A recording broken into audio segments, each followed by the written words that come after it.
Hello and welcome to study 24 HR। तो स्वागत है एक बार फिर से आप सभी का हमारे करंट अफेयर्स के सेशन में, जिसमें हम लोग डिस्कस करते हैं वीकली करंट अफेयर्स। हफ्ते भर की जितनी भी international, national, sport, appointment, award, state से जुड़ी हुई जो इम्पोर्टेंट करंट अफेयर्स है वो हम डिस्कस करते हैं, जो एग्जाम पर्सपेक्टिव से इम्पोर्टेंट होती है। तो आज हम लोग डिस्कस करने जा रहे हैं 1 से लेके 6 फरवरी तक, 2024 तक का जो करंट अफेयर्स है वो। तो चलिए बिना देर किए हुए शुरू करते हैं। ठीक है। अ, तो अभी हाल ही में महाराष्ट्र की गवर्नमेंट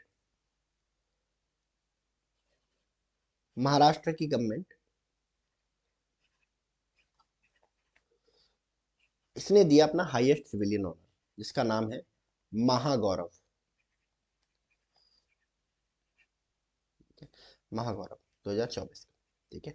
महागौरव क्या है? महाराष्ट्र का हाईएस्ट सिविलियन ऑनर है। जैसे भारत का हाईएस्ट सिविलियन ऑनर क्या है? भारत रत्न है। वैसे ही महाराष्ट्र का हाईएस्ट सिविलियन ऑनर क्या है?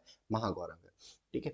तो इम्पोर्टेंट पर्सनैलिटीज को दिया जाता है जिन्होंने महाराष्ट्र के लिए या देश के लिए अपना कोई महत्वपूर्ण कार्य किया होता है, या देश के ग्रोथ में, देश की वृद्धि में, देश के विकास में अपना महत्वपूर्ण योगदान दिया होता है, उनको ये अवार्ड दिया जाता है। तो इस साल का ये महागौरव अवार्ड है, ये किसको दिया गया है?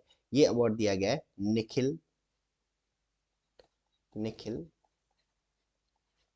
मुकुंद बाघ को। निखिल मुकुंद बाघ को ये अवार्ड दिया गया है। ठीक है। चलिए नेक्स्ट, भारत रत्न। ठीक है। बहुत ज़्यादा चर्चा में है और इस बार बहुत ज़्यादा लोगों को ये दिया गया है। ठीक है। तो भारत रत्न क्या होता है?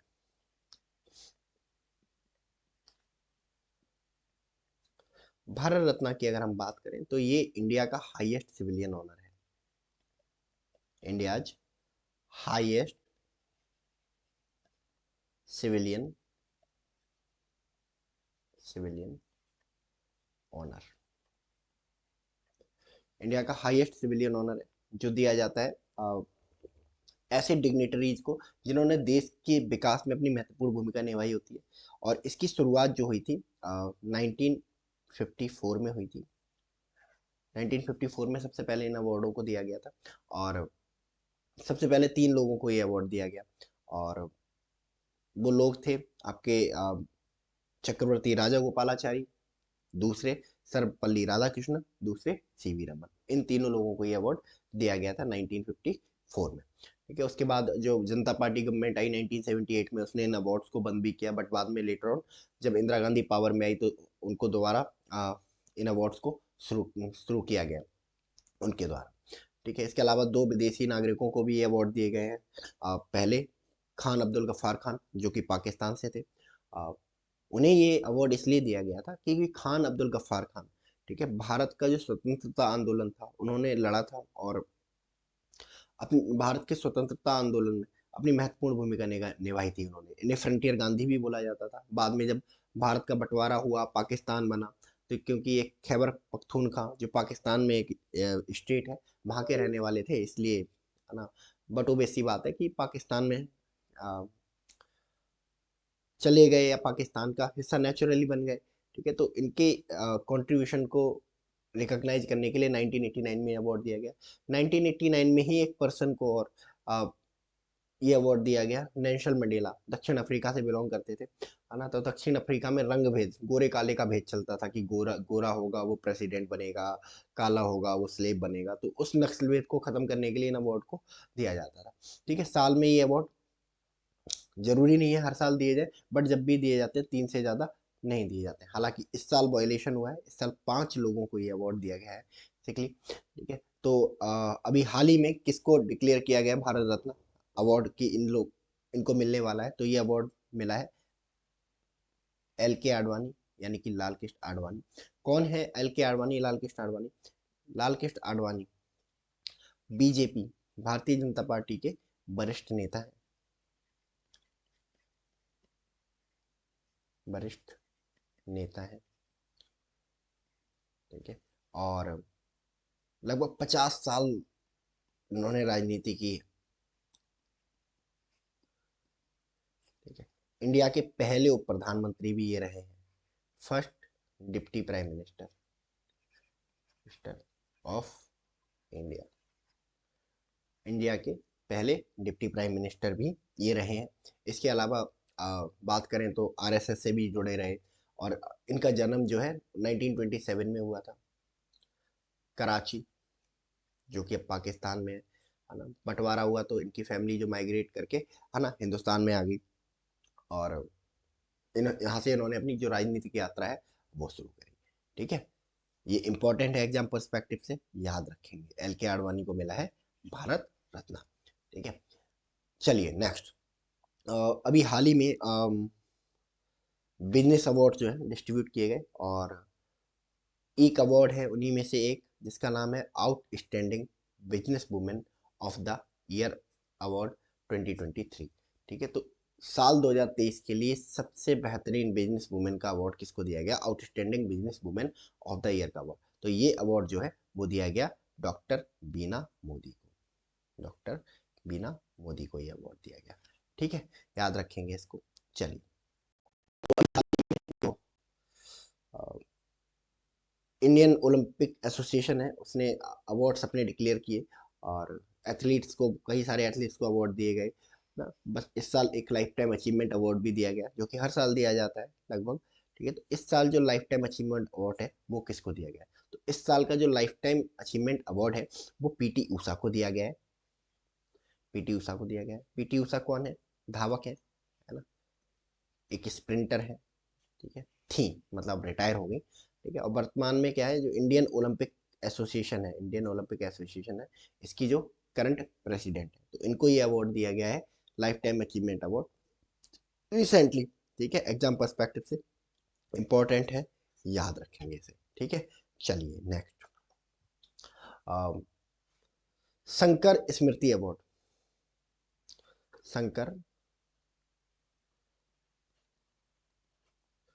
स्मृति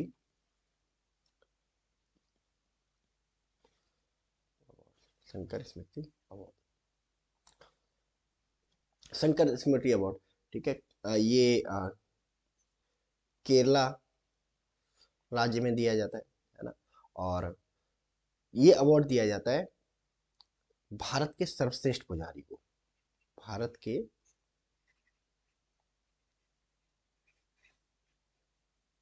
सर्वश्रेष्ठ पुजारी को, भारत के सर्वश्रेष्ठ पुजारी को ये अवार्ड दिया जाता है। ठीक है, तो कौन है भारत के सर्वश्रेष्ठ पुजारी जिनको इस साल दिया गया है शंकर स्मृति अवार्ड? ठीक है, तो ये बद्री धाम टेम्पल के चीफ प्रेस्ट हैं, यानी कि बद्री धाम टेम्पल के मुख्य पुजारी हैं, और इनका नाम है ईश्वरी प्रसाद नंबूदरी। इनका नाम है ईश्वरी प्रसाद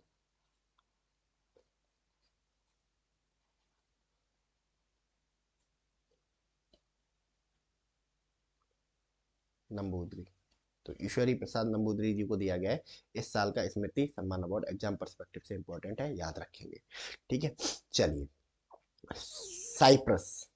ठीक है, अभी ये देश बड़ा चर्चा में है, और ये देश आपको मिलेगा, अगर आप मैप पे देखो तो ऊपर आपको यूरोप दिखेगा। ठीक है, नीचे आपको अफ्रीका दिखेगा, और इधर आपको आए हुए तो आपको एशिया दिखने वाला है। ठीक है, एशिया दिखने वाला है। एशिया में यहाँ बीच में अगर आप आओगे, यहाँ पे आपको दिखेगा भूमध्य सागर। भूमध्य सागर। ठीक है, भूमध्य सागर में ही ये टापू है छोटा सा। ठीक है, इसी पे बसा हुआ है। इसी टापू को क्या कहते हैं? साइप्रस कहते हैं। छोटा सा कंट्री है। ठीक है, तो साइप्रस में अभी खोज हुई है एक अंडर वाटर कैनियन की। तो कैनियन क्या होता है? ठीक है, आपने देखा होगा कि जो नदी है बेसिकली वो पहाड़ों से निकल के आती है।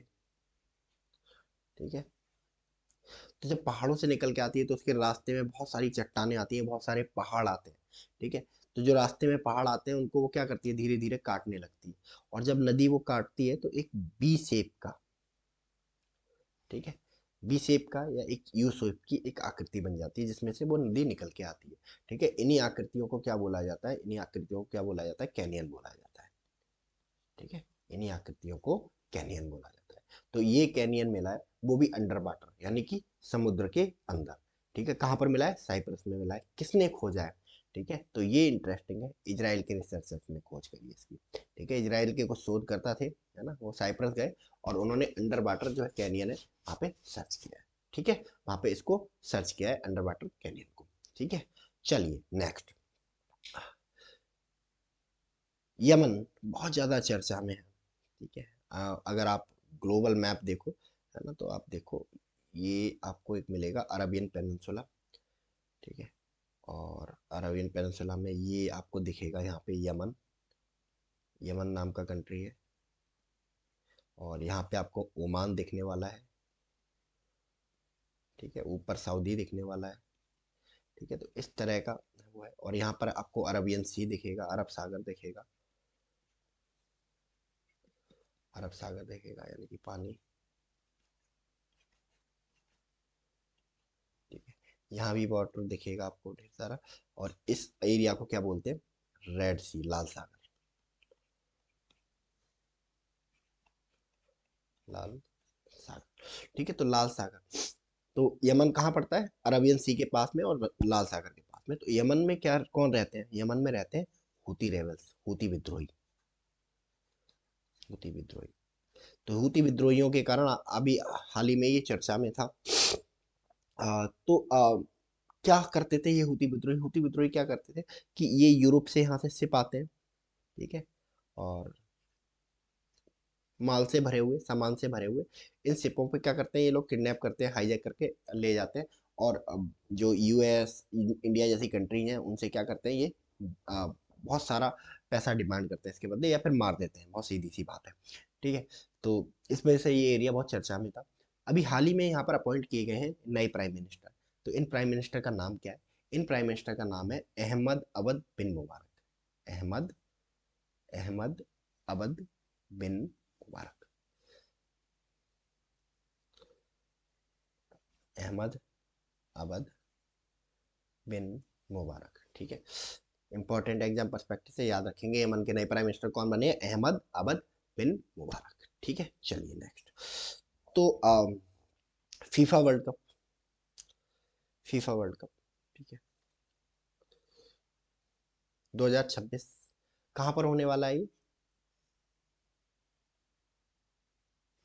फीफा वर्ल्ड कप होने वाला है यूएस से, ठीक है, एंड मैक्सिको में। 2026 में आयोजित होगा ये फीफा वर्ल्ड कप। तो 2026 का FIFA world cup USA Mexico में होने वाला है। तो सारे मैच वैसे तो फीफा वर्ल्ड कप में खास ही होते हैं, बट जो फाइनल होता है वो सबसे खास होता है, क्योंकि जो फाइनल जीतता है वो ट्रॉफी जीतता है। तो ये डिसाइड नहीं हो पा रहा था कि भाई जो फाइनल है ना, फीफा वर्ल्ड कप का जो फाइनल है वो किस देश में करवाया जाए। ठीक है, तो अब फाइनली डिसाइड हो गया है कि भाई ये जो फीफा का फाइनल मैच है सॉरी, फीफा का जो फाइनल मैच है वो खेला जाएगा यूएसए में। और यूएसए का जो कंट्री डिसाइड किया गया है इसके लिए, वो डिसाइड किया गया है, यूएसए का जो सिटी डिसाइड किया गया है वो न्यूयॉर्क डिसाइड किया गया है। तो फीफा का जो फाइनल है वो किस सिटी में खेला जाएगा? ये खोला जाएगा न्यूयॉर्क सिटी में। याद रखेंगे, इंपॉर्टेंट है एग्जाम पर्सपेक्टिव से ही। ठीक है, चलिए नेक्स्ट। नॉर्दर्न आइलैंड, है ना, अगर आप देखोगे मैप को बहुत ध्यान से ना, तो आपको यूरोप में अगर आप जाओगे तो आपको ऐसा कुछ एक आकृति दिखने वाली है। ठीक है, और यहाँ पर एक आइलैंड दिखने वाला है। ठीक है, तो ये जो एरिया है इसको क्या कहते हैं हम लोग? यूनाइटेड किंगडम, है ना, या इंग्लैंड बोलते हैं हम लोग, इंग्लैंड बोलते हैं। इस एरिया को क्या बोलते हैं? यहाँ पे जो थोड़ा सा एरिया है वो इंग्लैंड का पार्ट है, बट ये क्या है? आपका आयरलैंड है। ठीक है, और ये जो एरिया है इसको क्या बोलते हैं? नॉर्थ आइलैंड, आयरलैंड बोलते हैं, नॉर्थ आइलैंड। यानी कि एक ही लैंड के अंदर दो कंट्री हैं। नॉर्दर्न आइलैंड पे यूनाइटेड किंगडम का कब्जा माना जाता है। ठीक है, तो यहाँ भी इलेक्शन होते हैं और यहाँ भी मिनिस्टर चुने जाते हैं, बट यहाँ पे प्राइम मिनिस्टर नहीं चुना जाता है। यहाँ पे जो मिनिस्टर होता है ना, ठीक है, जो प्राइम मिनिस्टर होता है उसको क्या बोलते हैं? फर्स्ट मिनिस्टर बोलते हैं, फर्स्ट मिनिस्टर बोलते हैं। ठीक है। तो अभी हाल ही में यहाँ पे इलेक्शन हुए और नॉर्दर्न आयरलैंड को मिला उसका नया फर्स्ट मिनिस्टर। फर्स्ट मिनिस्टर इसलिए बोला जाता है कि ब्रिटेन का कब्जा होता है और ब्रिटेन में ऑलरेडी प्राइम मिनिस्टर होता है। तो जब ब्रिटेन का कब्जा है ना, तो दो प्राइम मिनिस्टर नहीं हो सकते ना, एक ही प्राइम मिनिस्टर होगा। तो यहाँ के जो प्राइम मिनिस्टर को प्राइम मिनिस्टर नहीं फर्स्ट मिनिस्टर बोला जाता है। तो एक महिला है जिसको इस बार फर्स्ट मिनिस्टर चुना गया और उनका नाम है मिचेल ओनील। मिचेल ओ नील। ठीक है, इंपॉर्टेंट है, एग्जाम पर्सपेक्टिव से याद रखेंगे इसको। मिचेल ओ नील बनी है नॉर्दर्न आयरलैंड की फर्स्ट मिनिस्टर। ठीक है, याद रखना इसको। ठीक है। अभी हाल ही में एक अफ्रीकन कंट्री है जिसका नाम है नामीबिया। नीचे जाओगे अगर आप, है ना, अफ्रीका में, यहाँ पर आपको एक कंट्री मिलेगा जिसका नाम है नामीबिया। नामीबिया। ठीक है। तो नामीबिया में प्रेसिडेंट थे, है ना, और 82 ईयर्स के थे और हाल ही में उनका क्या हो गया, निधन हो गया। तो क्या नाम है नामीबिया के प्रेसिडेंट का जिनका अभी हाल ही में 82 साल की उम्र में निधन हो गया कैंसर की वजह से? तो इनका नाम है हेज गेंगोब। हेज गेंगोब। ठीक है। तो Namibian president Passage away at 82 undergoing cancer treatment. ठीक है, याद रखेंगे इसे। Next, UPI. आजकल हम सारे इंडियन लगभग यूपीआई का इस्तेमाल करते हैं। ये यूपीआई क्या है? Unified payment interface, full form इसकी ये होती है। और इसके थ्रू आप 2 मिनट में किसी को भी पैसा जो है वो ट्रांसफर कर सकते हो, है ना। और पैसा ट्रांसफर इतना इजीली कर सकते हो कि आपको बस सिर्फ एक 6 डिजिट का यूपीआई पिन याद रखने की जरूरत है ना। पहले क्या होता था, बैंक का नाम क्या है, बैंक का अकाउंट नंबर क्या है, और अकाउंट होल्डर का नाम डालो, आईएफएससी कोड डालो, बहुत ज़्यादा तामझाम हमें हमें करना पड़ता था। बट अभी क्या है कि अभी यूपीआई के आने से हमें इतना सब कुछ याद रखने की जरूरत नहीं है। हमें याद रखना है अपना 6 डिजिट पिन। ठीक है। और उसके बाद अगर हमारे मोबाइल में किसी का क्या है कि फ़ोन नंबर है और फ़ोन नंबर से अगर उसके पास लिंक है यूपीआई, तो तुरंत आप पैसा भेज सकते हो उसके अकाउंट में। ठीक है। तो बहुत पॉपुलराइज हो रहा है। तो दुनिया भर के जो कंट्रीज हैं वो कह रहे हैं कि भाई हमारे यहाँ पर यूपीआई लेके आओ, हमारे यहाँ पे यूपीआई लेके आओ। तो इंडिया ने अब धीरे धीरे यूपीआई को पूरे वर्ल्ड में फैलाना शुरू कर दिया है। और अभी हाल ही में इसको एक कंट्री में लागू किया गया, एक शहर में, उस कंट्री के शहर में लागू किया गया, एक प्लेस पे लागू किया गया। तो क्या नाम है उस कंट्री का, क्या नाम है उस शहर का, क्या नाम है उस जगह का? तो ये कंट्री है फ्रांस।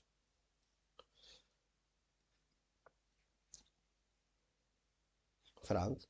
फ्रांस की कैपिटल है पेरिस। ठीक है। और पेरिस में एक जगह है आईफिल टावर। ठीक है। तो फ्रांस के पेरिस शहर के आईफिल टावर प्लेस पे, ठीक है, यूपीआई को लॉन्च किया गया। ठीक है। तो याद रखेंगे इसको, India launches UPI payment at Eiffel tower in Paris. ठीक है। चलिए, नेक्स्ट, ब्रिक्स। ब्रिक्स के बारे में आपने सुना होगा बहुत जरूर।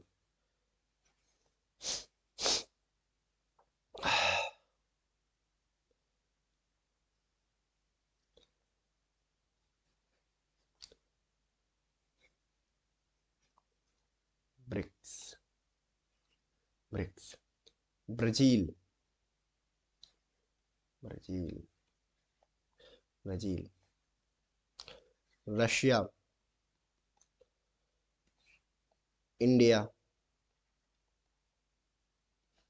चाइना और साउथ अफ्रीका। South Africa.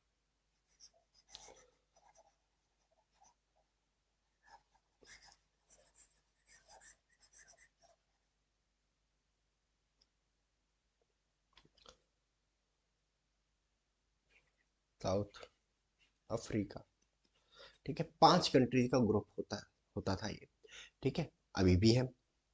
और दुनिया का सबसे पावरफुल ग्रुप बनने की कैपेसिटी है इसमें, क्योंकि दुनिया के 5 ताकतवर देश सबसे मिलकर बना है, जो दुनिया की लगभग 40% आबादी को और लगभग सॉरी 20% जीडीपी को कंट्रोल करते हैं।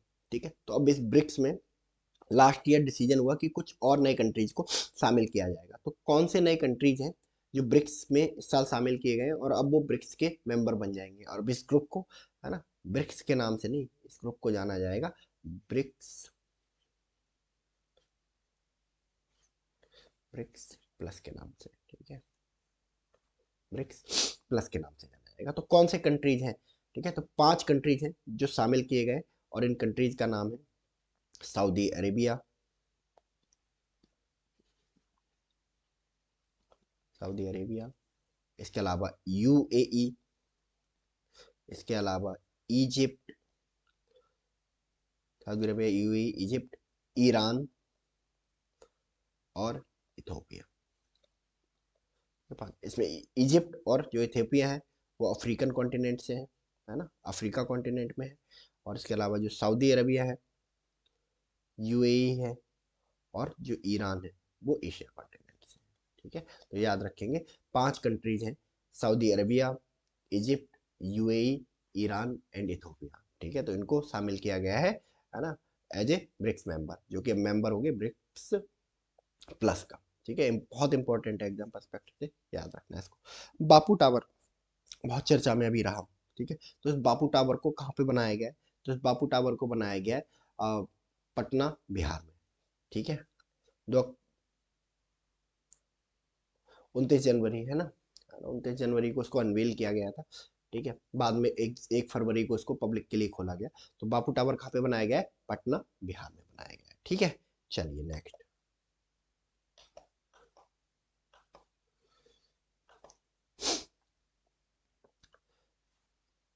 भारत रंग महोत्सव।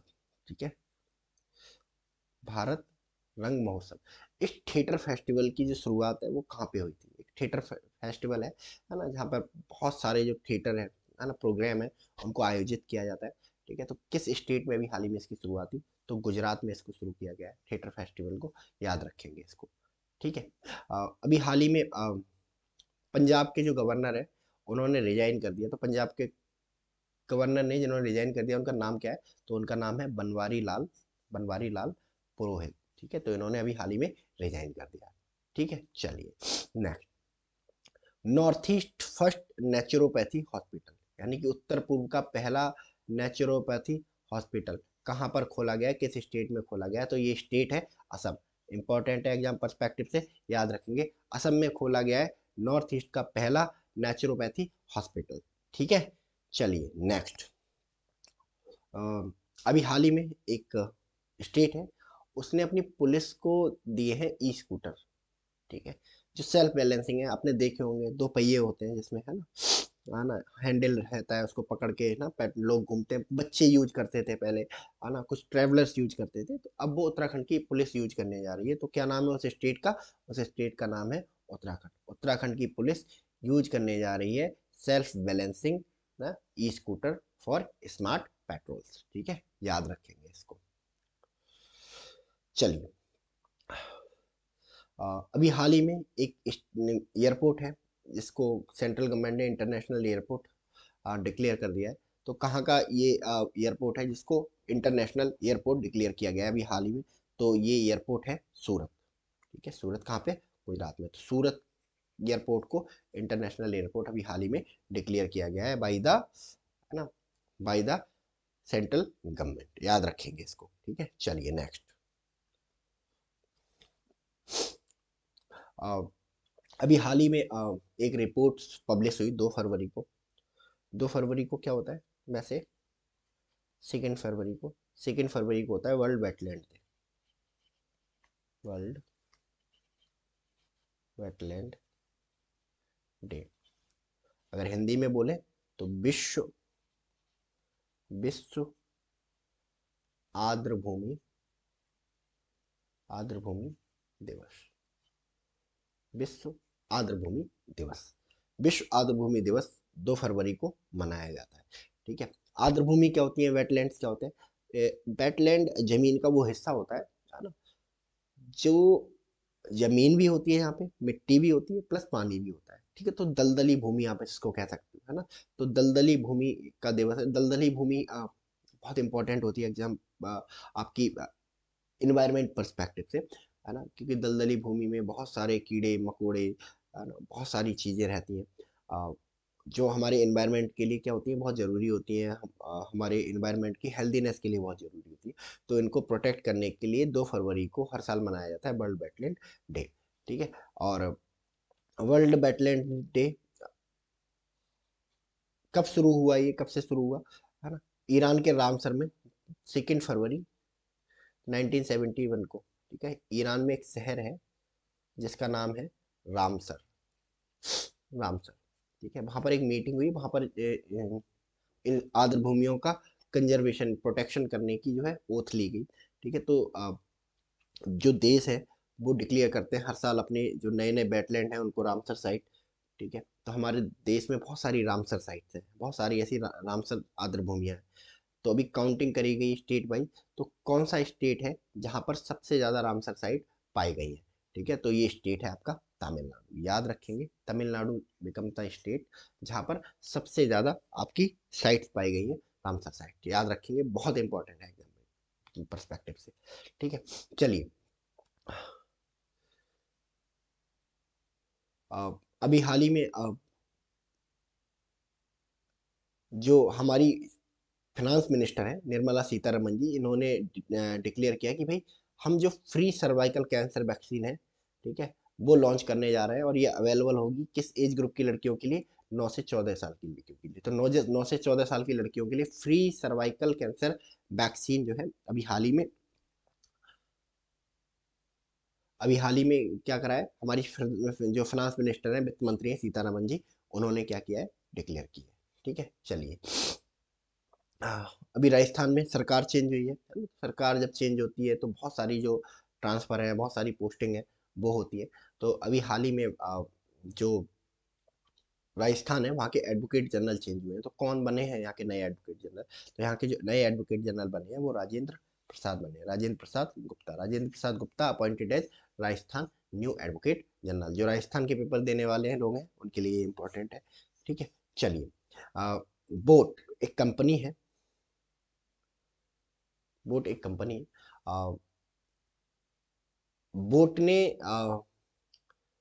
अपना ब्रांड एम्बेसडर चुना है, साथ ही इनको बनाया है अपनी कंपनी में स्टेक होल्डर, शेयर होल्डर भी बनाया है, पार्टनरशिप भी दी है। तो कौन सा इंडियन एक्टर है जो बोट के साथ जुड़ा है अभी एज ए ब्रांड एम्बेसडर और एज ए शेयर होल्डर? तो इनका नाम है रणवीर सिंह, इंपॉर्टेंट है, रणवीर सिंह इंडियन एक्टर है ना, ठीक है? ये बने हैं बोट के नए स्टेक होल्डर और ब्रांड एम्बेसडर, ठीक है? चलिए नेक्स्ट,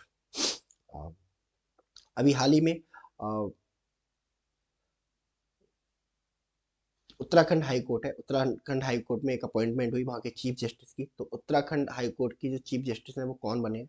ठीक है, तो ये महिला है, इनका नाम है जस्टिस रितु बहरी, जस्टिस रितु बहरी becomes the chief justice of Uttarakhand high court, ठीक है? चलिए नेक्स्ट, अभी हाल ही में चीफ एडवाइजर बनाया गया इनको, ठीक है? किसका? मिनिस्ट्री ऑफ फाइनेंस का। किसको बनाया गया है? श्री पवन कुमार, है ना, पवन कुमार जी को बनाया गया है ना, चीफ एडवाइजर ऑफ, है ना, ministry of finance, finance ministry में नया चीफ एडवाइजर इनको बनाया गया है। चलिए नेक्स्ट, अभी जो जय शाह है, ठीक है, आपने सबने सुना होगा, बीसीसी के सीआई के सेक्रेटरी, ठीक है? इन्होंने अपना तीसरा टर्म चुना, शुरू किया है, तीसरे टर्म के लिए चुने गए हैं, और इनको चुना गया है प्रेसिडेंट एशियन क्रिकेट काउंसिल का तीसरे टर्म के लिए, ठीक है? तीसरे टर्म के लिए, थर्ड टर्म के लिए, ठीक है, थर्ड टर्म के लिए, तीसरी बार, ठीक है, थर्ड टर्म के लिए इनको चुना गया है एशियन क्रिकेट काउंसिल का, है ना, नया प्रेसिडेंट, ठीक है? लगातार तीसरी बार ये बनने वाले हैं, ठीक है? चलिए नेक्स्ट, अभी हाल ही में try, telecom regulatory authority of India, यानी कि जितनी भी ये जियो एयरटेल वगैरह हैं इन सबको कंट्रोल करने के लिए एक संस्था बनाई गई है ना, इंडियन गवर्नमेंट के द्वारा। उसकी को हम क्या बोलते हैं? ट्राई बोलते हैं। तो ट्राई का नया चेयरमैन अपॉइंट किया गया है, और ये जो चेयरमैन है इनका नाम है अनिल कुमार लोहाटी, अनिल कुमार लोहाटी बने हैं नए चेयरमैन ऑफ ट्राई, इंपॉर्टेंट है, याद रखेंगे एग्जाम पर्सपेक्टिव से, ठीक है? चलिए, 2024 है ना, इस साल भी ओलंपिक होने वाले हैं, और ये ओलंपिक कहाँ होने वाले हैं? पेरिस में होने वाले हैं। ओलंपिक कहाँ होने वाले हैं? ये पेरिस में होने वाले हैं, ठीक है? तो इस पेरिस ओलंपिक में, है ना, जो इंडिया का जो टॉर्च बियरर है, ठीक है, इंडिया की तरफ से वो किसको अपॉइंट किया गया है? तो ये जो टॉर्च बियरर बनने वाले हैं अभिनव बिंद्रा, ठीक है, इन्होंने ओलंपिक में पहला गोल्ड जीतने वाले व्यक्ति हैं। इंडिया के लिए पहला गोल्ड अभिनव बिंद्रा ने जीता था, तो इस बार ये बनेंगे torch bearer for the India, है ना, इंडिया की तरफ से, from India side, for the 2024 Paris Olympic. ठीक है, याद रखेंगे। चलिए, अभी हाल ही में एक रशियन एस्ट्रोनॉट है, रशिया एस्ट्रोनॉट नहीं बोलता, कॉस्मोनॉट बोलता है। ठीक है, तो रशिया के कॉस्मोनॉट है जिन्होंने वर्ल्ड रिकॉर्ड सेट किया है सबसे ज़्यादा टाइम तक स्पेस में रहने का, और इनका क्या नाम है? इनका नाम है ओलेग कोनेनको।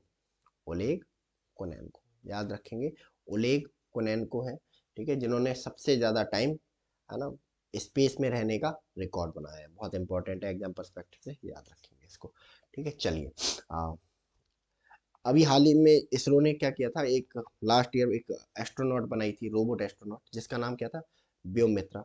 ठीक है, व्योम मित्रा, व्योम मित्रा बनाई गई है एक टेस्ट के लिए, क्योंकि हमें 2024 या 25 में क्या करना है, अपने जो इंडियन सिटीजन हैं, इंडियन लोग हैं, उनको स्पेस में भेजना है अपनी तरफ से, मतलब अपनी टेक्नोलॉजी के थ्रू। तो व्योम मित्रा क्या करेगी? व्योम मित्रा एक ट्रायल करेगी, है ना। व्योम मित्रा को भेजा जाएगा एज ए ट्रायल स्पेस में सबसे पहले, जहाँ वो जाएगी और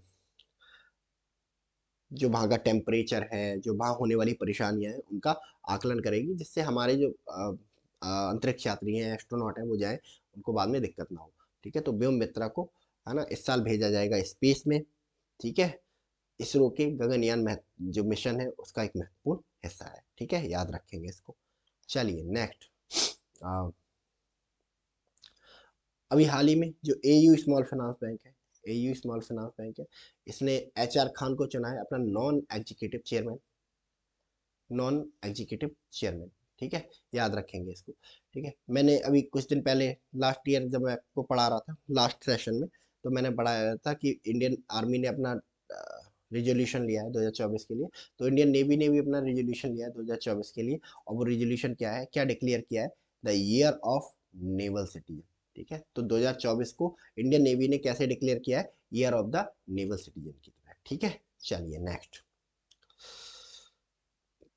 अभी हाल ही में इंडिया ने यूएस के साथ एक डील साइन की है, और ये डील साइन की है फाइटर ड्रोन के लिए।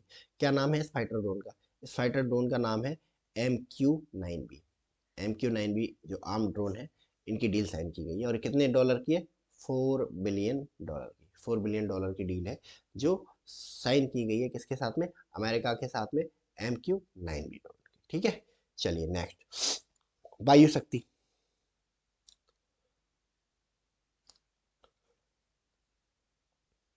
ठीक है, वायु शक्ति, वायु शक्ति क्या है?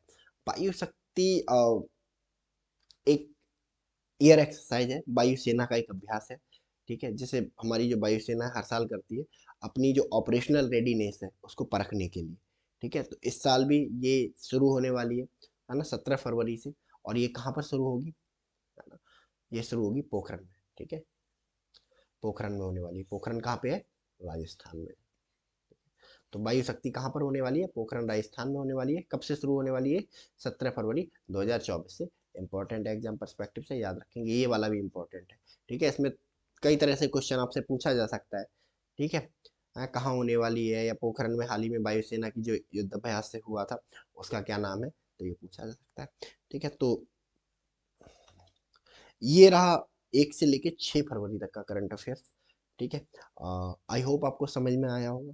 ठीक है, और अभी जैसे कि मैंने पहले बताया है ना, कि अभी IBACIO का पेपर हुआ, और पंजाब जो SSSB है उसका पेपर हुआ। और जब पेपर आया तो वहाँ बच्चों से फीडबैक मिला कि सर आपने जो पढ़ाया करंट अफेयर्स में वही सारा पूछा गया है। ठीक है, तो आप इन करंट अफेयर्स पे रिलाई कर सकते हैं, इनको बार बार देखिए, है ना, और इन्हीं को बार बार रिवाइज करिए, पेपर इनसे बाहर नहीं जाने वाला है। ठीक है, तो आज के सेशन में हम लोग इतना ही रखते हैं। मिलेंगे हम लोग नेक्स्ट सेशन में, तब तक आप लोग मन लगा के अपनी पढ़ाई कीजिए। ठीक है, और कंसंट्रेशन अपना बना के रखिए, कंसंट्रेशन बहुत इंपॉर्टेंट चीज़ है। ठीक है, और थोड़ा फ़ोन का कम से कम इस्तेमाल करें, है ना, और जो अपना जो स्क्रीन टाइम है उसको रिड्यूस करने की कोशिश करें। बड़े बुजुर्गों के बीच में बैठे, अच्छे लोगों के बीच में बैठे, अच्छी चीज़ें सीखें। ठीक है, तो चलिए आज के सेशन में हम लोग इतना ही रखते हैं। So thank you so much and God bless you.